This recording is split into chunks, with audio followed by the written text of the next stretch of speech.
Ah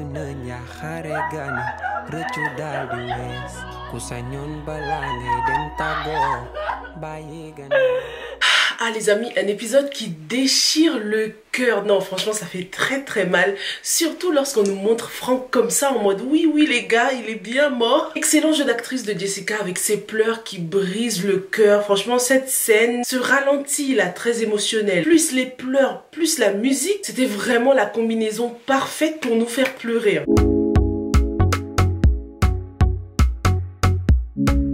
Bonjour à tous et bienvenue sur Yiri TV, moi c'est Sylvia et sur cette chaîne je fais des revues et des analyses de films et séries afro. Sur cette chaîne on aime aussi donner notre opinion sur nos séries préférées, donc si c'est quelque chose qui t'intéresse, surtout n'hésite pas à t'abonner à la chaîne.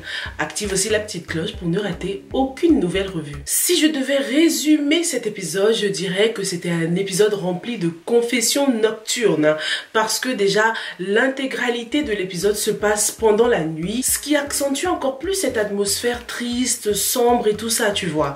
Donc dans cet épisode, on a vu que Moussa a été d'un grand soutien pour Jessica. J'étais tellement choquée, énervée, dégoûtée de voir ce Falou à l'hôpital. Il a osé venir là-bas. On remarque que lorsqu'il décide de s'en aller, Moussa lui lance ce regard comme s'il le suspectait, tu vois. C'était très intriguant.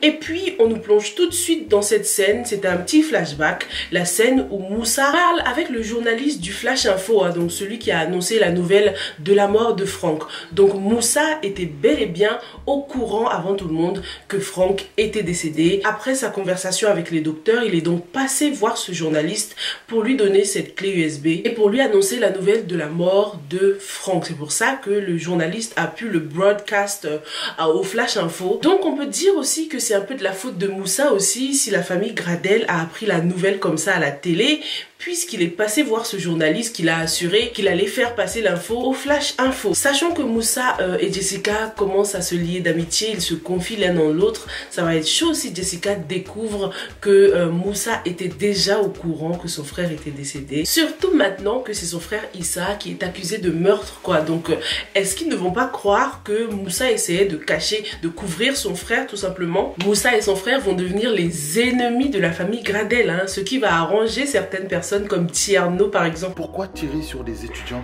dans une manifestation pacifique? Mais toi tu oses poser des questions, toi?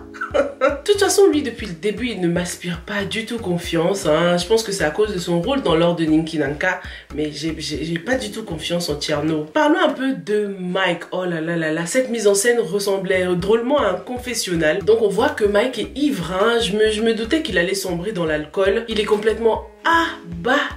Et remarque que c'est le seul membre de la famille qui n'est pas allé voir son frère à l'hôpital, parce qu'il est rongé par la culpabilité. J'étais quand même très étonnée par ses propos. Donc on apprend qu'il était jaloux de Frank, qu'il appréciait aussi le caractère de Frank et qu'il trouve qu'il était beaucoup plus humain. Mike était tellement dans le regret, en mode shoulda, coulda, woulda. C'était vraiment triste à voir. Je continue à croire que Mike va sûrement faire la rencontre de Angèle dans un bar. Il va sûrement la considérer comme son ange gardien, un ange tombé du ciel, celle qui va le sortir de cette mauvaise passe. Cette conversation entre Mike et Prince m'a fait encore plus apprécier Prince.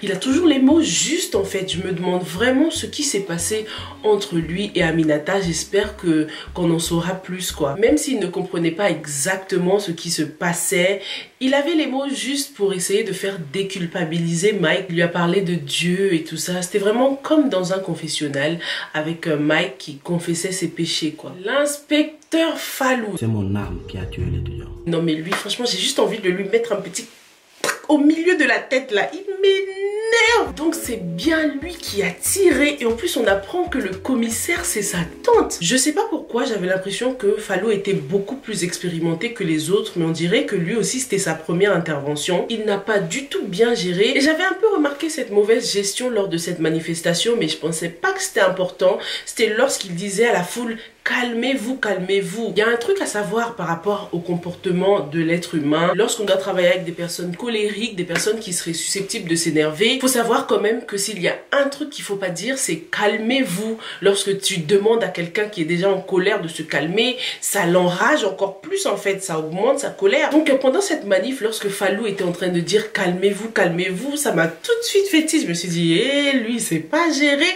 Mais je pensais pas que ça allait avoir autant d'importance. La commissaire a donc voulu que Issa signe cette déclaration collective qui disait que les manifestants avaient des armes. Issa, bien sûr, il a tout de suite, il a dit hell to the no.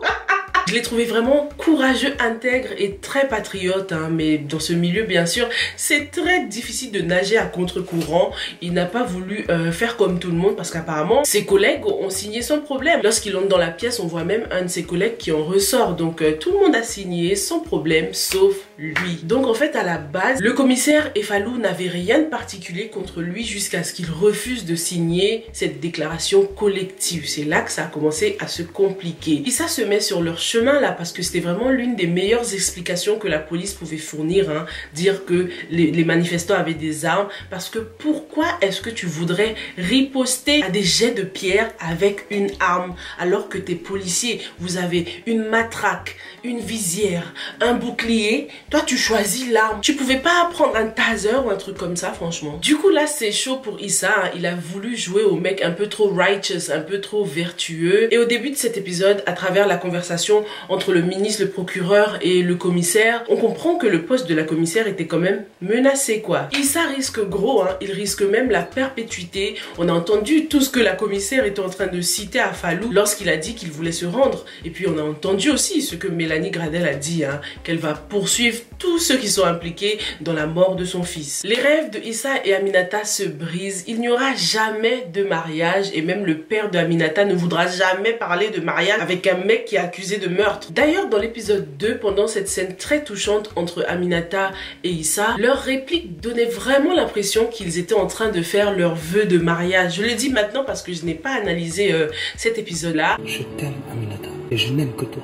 Issa Diouf, xalaatuma sëy ak beneen góor bu dul yow. Pendant cette scène, je me suis dit non, là c'est mort. Il n'y aura jamais de mariage. Ce moment sera vraiment le seul moment qui ressemblera à un mariage. Je sais pas, je sais même pas comment expliquer ça. La scène donnait réellement l'impression que les deux personnages prononçaient des vœux de mariage en fait. Il y avait la bague et ils se faisaient des promesses. Je me suis dit que ce sera le seul moment qui ressemblera à un quelconque mariage entre ces deux-là quoi. Il n'y aura pas de mariage officiel. J'ai même l'impression que cette affaire sera tellement compliquée qu'on va faire un bond dans le temps. On va aller dans le futur peut-être 10 ans plus tard et on va découvrir que Aminata a fini par abandonner et qu'elle a épousé quelqu'un d'autre quoi. Quelqu'un d'autre comme Prince par exemple.